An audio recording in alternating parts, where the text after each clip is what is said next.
Hey everyone, welcome back to our YouTube channel. Today we're going to be talking about what to do when an oil doesn't seem to be working. And this is a big topic because very often we think, I should be able to do this, or I should be able to figure out what the problem is, or we choose an oil and it just doesn't seem to be giving us the results that we really want. Today I'm going to give you some amazing tips that I had always kind of thought about them, but never been able to put them all in one place. And for the first time, you're going to hear this all in one place. So if you're an experienced oil user, I'm going to ask you to take some notes and pass this along to your teams.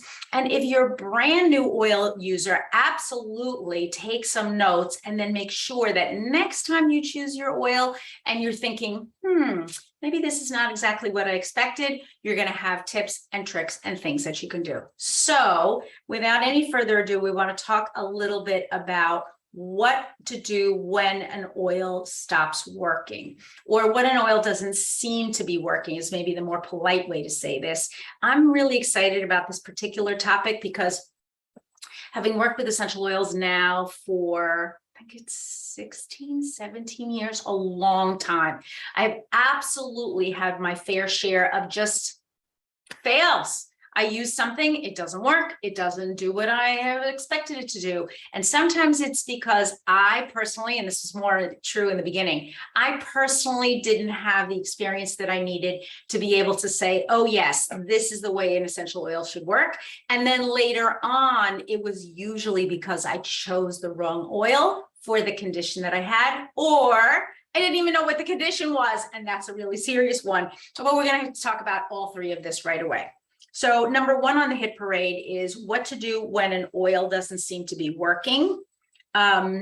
We want to talk a little bit about chemistry. We know that essential oils have very potent chemistry. They're capable of impacting the body in significant and meaningful ways. When you choose an oil and due to sort of a number of factors, it doesn't seem to be working, today you're going to find out why and what you can do. So if you're confused, hopefully the following ideas are going to assist you in identifying the ways that you can get a better result. And that's what we always want, right? Especially for our new team members. We never want them to try something and then to feel disappointed and then kind of either want to go back to the drawing board or maybe not want to go back to the drawing board and just say, you know what, essential oils never worked for me.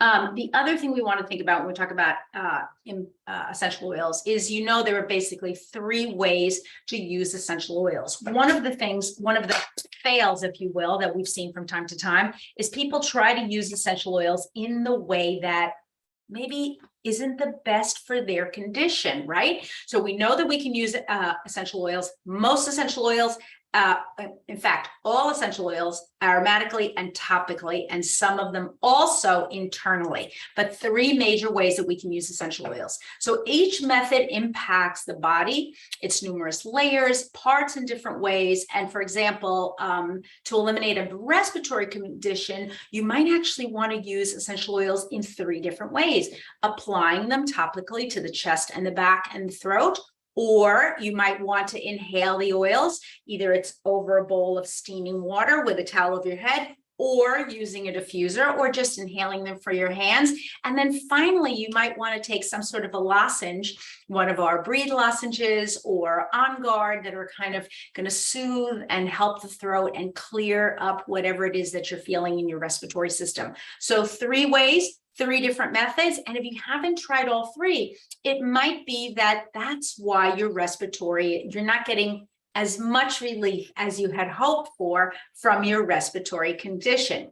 As the condition progresses, of course, a change in application methods could be called for. So maybe we start slow and then we ramp it up, or we see additional symptoms. We want to pay attention to body cues and adjust as needed. And for a moment, let's take a minute to think of the various aspects of a situation and how you can use those different manifestations, if you will, to use more than one oil or one oil in more than one way. So we might think of a single oil, and that's the other thing I want to suggest to you. I know many of you love your singles. Me too. but I also love my blends. And I'm going to tell you a little bit about that in a minute. So for a few more details on actually application methods for essential oils, we're going to be talking about in the next few weeks, different application methods. And I want you also to consider when you're using or applying your essential oil, you might just want to kind of slap it on any old sort of way. You might want to add a fractionated coconut oil for layering. You might want to use 2 oils, 2 singles, or 2 blends at the same time. And the last thing you might want to try is the aroma touch technique. So all of those things are going to help you. They're going to assist you with detoxifying the body, driving the oils more fully into the tissues, and also helping with alleviation of whatever it is that you're experiencing. So I'm going to give you an example from my own personal experience of how I had to kind of change up the application method based on what the problem was. So many of you, I don't know if you can see, but I'm going to give you a little short. I actually have a red dot in the bottom of my eye. I hope you can see it. That actually started the other night about last Tuesday, right after this call, actually, Tuesday morning. I came out of the shower. I noticed some of my makeup hadn't come off the way I wanted it to. I had a little bit of extra eye makeup. I started very quickly taking off my eye makeup, and I poked myself in my eye with my fingernail. Yes, I know that sounds dreadful, but that's what I did. And at first, it was a very tiny red dot. It began to spread. My husband was home. I rushed to go see him, asked him to look at the eye. What did he think? And he said, I don't think it looks super serious, but maybe Google it real fast. And if it is something serious, I'll take you to the eye doctor. So I Googled it real fast, and it was a hematoma, basically an eye hematoma. So sort of a bruise on the eye. I had broken a blood vessel. It didn't look severe. I wasn't in a little pain, not in a lot of pain. I didn't have blurred vision or any of the other symptoms that they said to be very concerned about. So my first thought was, don't put on any eye makeup, right? Ding, smart idea. Second thing was, what can I use because it's my eye, right? I cannot apply essential oils to my eye. We never put essential oils in our eyes, right? Diffusion, I don't know how that would work with the eye. So now we're really left with application. What could I do that would help the eye and be soothing? Didn't want to risk getting essential oils in the eye and basically irritating the eye. And I didn't want to take something that was drippy like the photograph. So what did I settle on? I actually settled on 2 pre-made rollers. And I'm going to see if you can see this. Let's see. One is frankincense. I just took those out of my pocket so you can see them. And the second one was lavender. And both of those are pre-mixed with fractionated coconut oil. And I did the following, using a large circle. Now, mind you, this is my eye and I'm doing it for myself. Using a large circle, I went around above the eyebrow here, out on the temple, low onto the cheek. And actually in the beginning, I did not even go to the bridge of my nose because I didn't want to run the risk of getting anything in my eye. Started with frankincense. And slowly but sure, what the doctor finally told me was it will turn probably redder, and then it will turn yellow, almost like a bruise, and then it will begin to fade. And you may actually see the red begin to shift down into the bottom of the eye. And that's exactly what happened. However, the doctor and everything online told me 2 to 3 weeks. Now, I will tell you, today is the 6th day, and really the redness is almost gone. There was a point, I would say about Thursday of last week, about 2 days in, that it really looked crazy. I had to walk around with dark glasses because every time I took them off, people were saying, you have a red thing in your eye. Your eye is all red. So I had to be really careful. The other thing that I did was, in addition to rolling the essential oils in a sort of a C formation around the eye, I actually made kind of dots around the eye, which is another thing you might consider. So I used the frankincense for the first 2 days, and I reapplied consistently, not every 5 minutes, but every hour or so. And then I felt it was very damp. I kind of blotted whatever the excess was, either with my finger, or with a tissue, but I was able to continuously reapply around the eye, and you can see the eye is getting better and better. By next week, next Monday, I think you'll see that the eye is completely clear. But just a good reminder, how do we apply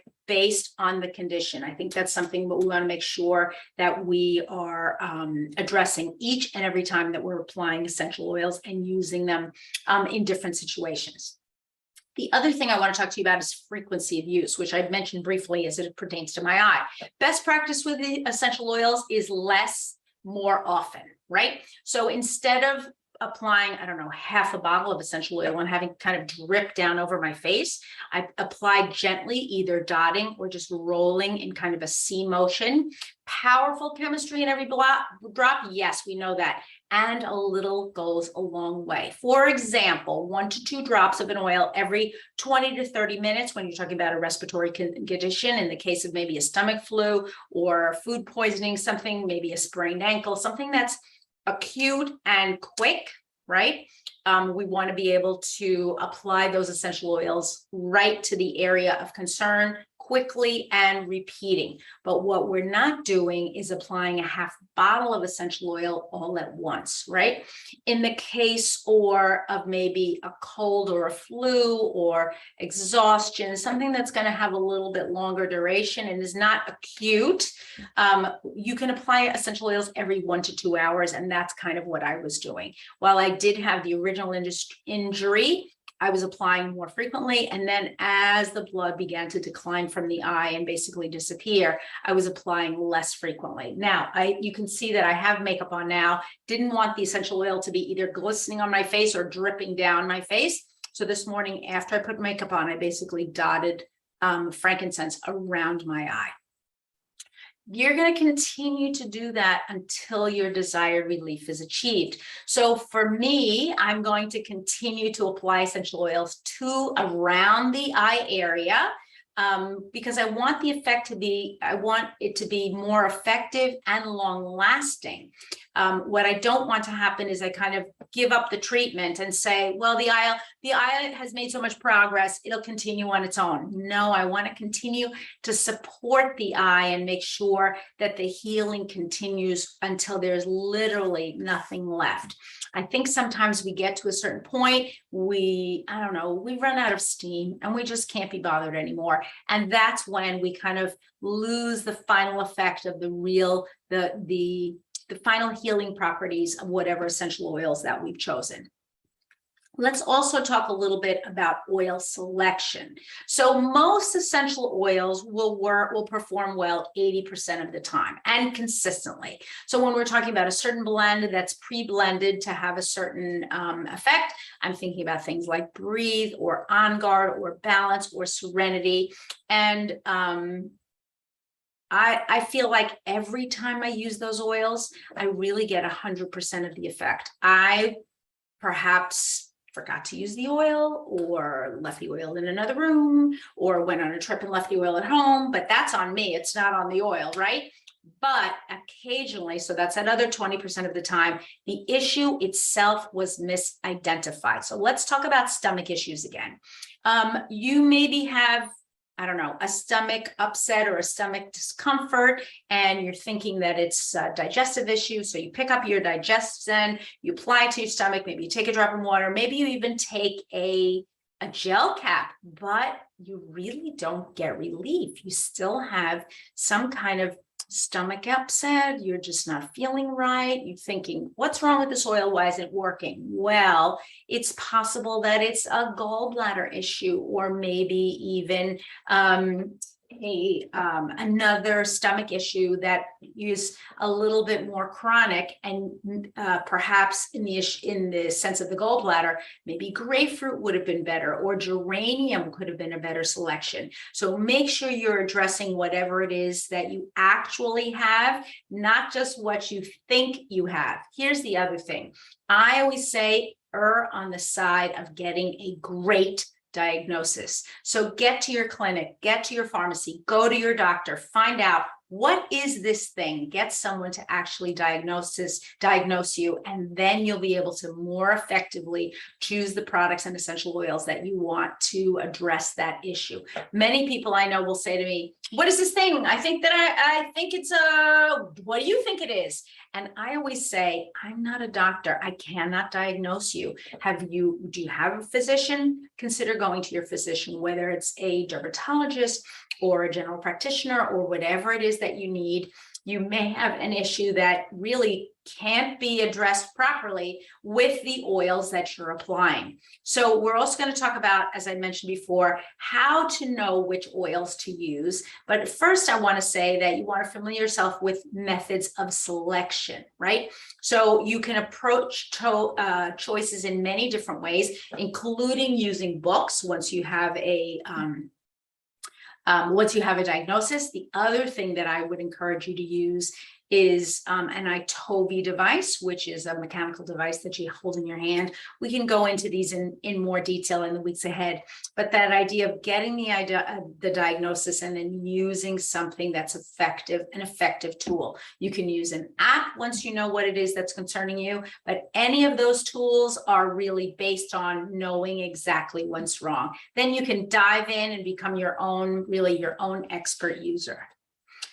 When we talk about chemistry, we also want to talk about quality. So I'm always talking about doTERRA essential oils. I think everybody who's watching here knows that by now, but we do know that most or many oils on the market are adulterated and deceptively labeled. For example, it's common practice for brokers to dilute essential oils, especially expensive essential oils or rare essential oils, with either synthetic counterparts or add less expensive oils into those blends, into those singles, without really disclosing that there's something added or how much is added. So for example, cypress is often added to frankincense to extend it, and lemongrass is added to melissa. Those are to extend the oil yield. In both cases, what happens is the oil is basically diluted. So you're not going to get, and as we know, both frankincense and melissa are very expensive oils. You're not going to get the same results that you had hoped for, which is why quality is so incredibly important. Though the dealer gets a monetary profit, or maybe a temporary monetary profit, their choice drastically reduces the effect to the end user or for the end user, right? And that would be us, because we're the consumer. The chemical properties of those oils that are added in are not going to be exactly the same. They may have a similar fragrance profile, which is why they're added in the first place. Many people are not going to do chemical testing on a single essential oil bottle, but we do know that in doTERRA, if you're looking at the bottom of the bottle, there's always a QR code there where you can scan that in and you can look at, or there's a code number and you can go to source to you, find your exact bottle, where it was harvested, where it came from, where the essential oils came from, and then you can make an educated guess as to why perhaps that oil is not the right one for what you thought it was. Now, as it pertains to my eye, I can think of a whole bunch of oils that I would not want to have around my eye, starting with maybe peppermint. The fumes would be perhaps too strong. Maybe my eye would water too much. Maybe it would cause me a different discomfort that I wouldn't want to have in the eye area. So just consider what it is that you're using, and let's help you to become experts in actually choosing the oil that you need. When we talk also about health, we want to talk about general body health. And I'm going to bring up an example in my own health. Many of you know that I've been on a health journey for, the last 25 years, but in the last, say, 10 or so, 11 now, I think, with doTERRA, really intensively getting to know about nutrition and healthcare and so on. Recently, within the last year, I've also gone on a health journey with using the MetaPower products and combining with intermittent fasting. What I didn't know when I started that part of my journey was that I really did have a lot of inflammation, and maybe inflammation that I didn't want to even admit to myself. Now, nearly 9 months later, since I began that process, I can feel the difference in my body. It's very much like peeling away the layers of an onion, reducing the inflammation, reducing some of the high glucose spikes, reducing perhaps the insulin resistance that I had and didn't want to admit that I had. While many of the conditions that we tend to think of as being severe that are associated with some of those items had not manifested themselves in me, I was surely on a path to manifesting those within, let's say, a matter of years or so. And so now that I've peeled back those layers, gotten to really what the heart of the matter is, I really do feel so much better. However, it was not an instant process. I needed to be patient along the way. And as I kind of peeled off those layers, certain other things came up that I thought, wait, why is that happening? But it was all a detoxification and unwinding of some of the health challenges that maybe I didn't even know that I had.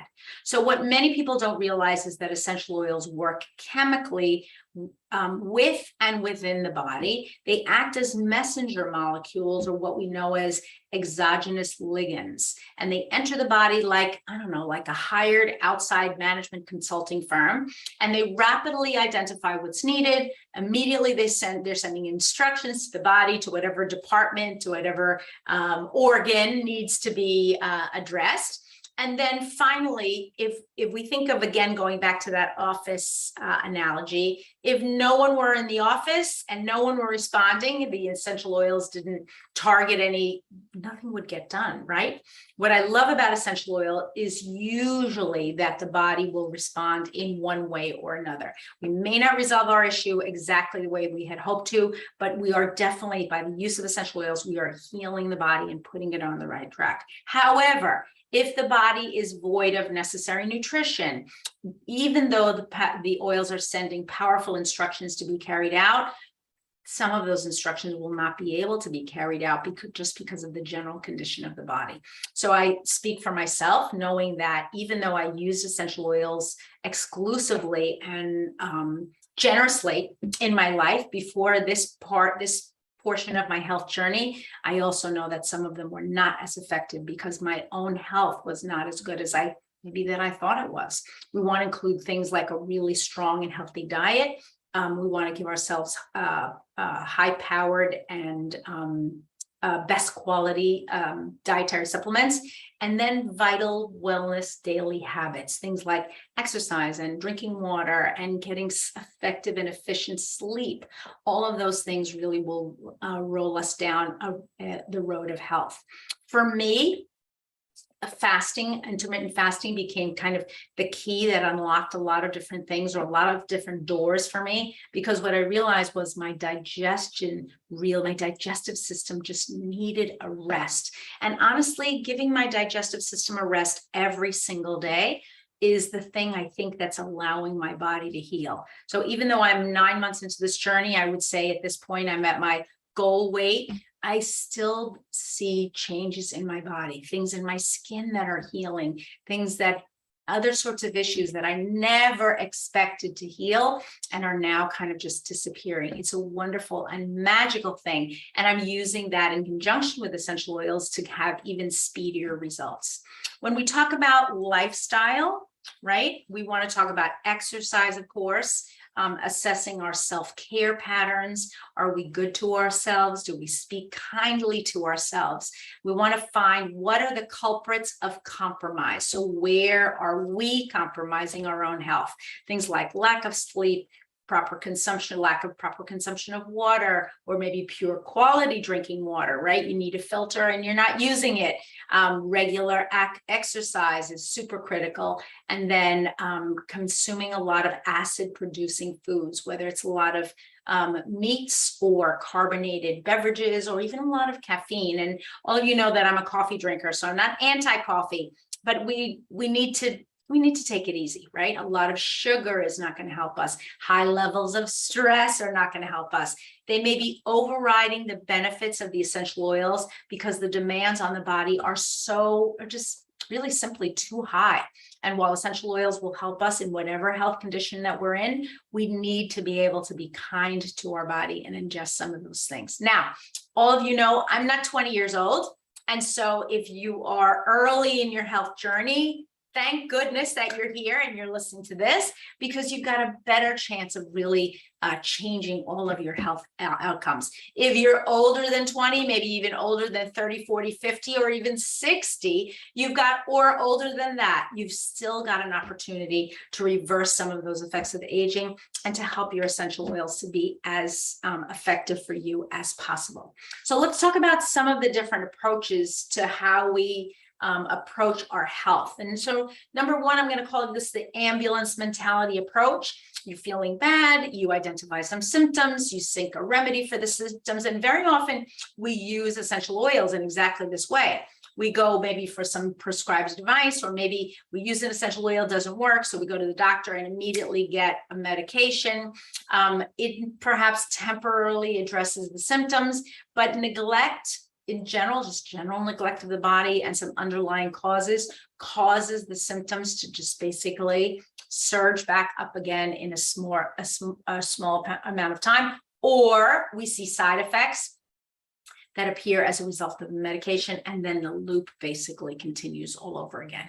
So we want to make sure that when we're not using this kind of either quick fix or identifying symptoms and immediately going for a quick solution, rather than, as I mentioned before, peeling back that onion. So that's what I'm going to call, whoops, actually, this is not what I want. I want the holistically minded approach.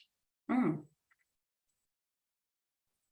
don't have holistically. Okay, so I can't show it to you because I don't know why it's not appearing in the screen. But on the holistically minded approach, you're going to pay attention to the body. You're going to identify the systems, identify your symptoms. Then you're going to search your body symptoms, learn which oils can do what for those conditions. And then you're going to gain knowledge, right? And understanding not only of your own body, but of how the body works. That's why we always talk about body system. We want to talk about underlying conditions or underlying contributors. And then finally, we want to prevent whatever issues we possibly can. Okay, let's talk a little bit now about what's actually on the screen, which is a body is a system of interconnectivity. So we've got the biological terrain, which is nutrients, water, waste removal, chemical, and temperature, right? We know that everything is interconnected. Then we've got our cellular health, right? And we know that our cellular health is extremely important on the micro level and on the macro level, both the small and the big. We can have deficiencies, we can have toxicities, ailments, undiagnosed diseases, which is what I mentioned in my own case. I think I probably had insulin resistance. I never measured my insulin because it's not something you do. If your glucose numbers are falling within a certain range, at least in the US, you're not encouraged to get a fasting insulin test. Fasting glucose is given almost every time you go to the doctor, but not fasting insulin. And I wish I had taken it one more step. The other thing we begin to realize are what are the specialized tissues that we have in the body, and then depending on what organs and functions that they belong to, how are we using our essential oils to address that? I mentioned the gallbladder as opposed to maybe a small stomach discomfort. You might also have something else that's brewing in your abdominal area that you need to dig a little bit deeper and not be satisfied with the first answer, right? Ask the doctor, do your research, try to get to that next level. And then last but not least, we are designed to perform each organ is designed to perform a different bodily function, but we do know that they're all interconnected. So the failure of one organ or body system is going to be have effects on many of the other body systems.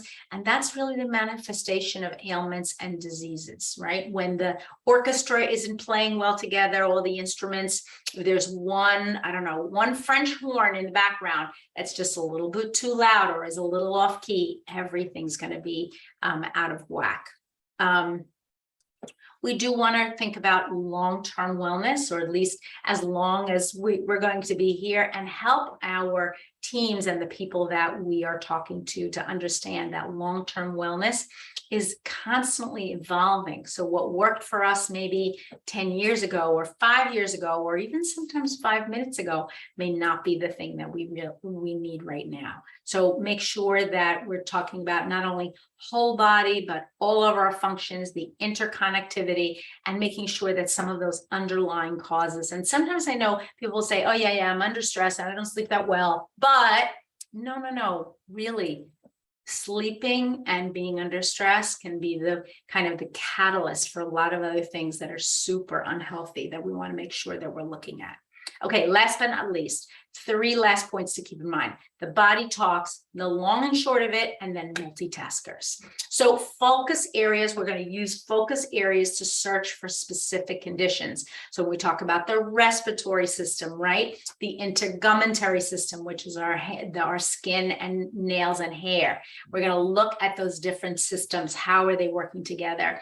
And then we knowing that essential oils provide support to cells and tissues and organs, we can better resolve conditions on a topical level and an internal level, both inside and out, by using essential oils in different sorts of ways. And then finally, we want to support our complex chemistry. We don't want to ignore the fact that an essential oil, just one drop in a certain area, may not be exactly what we need.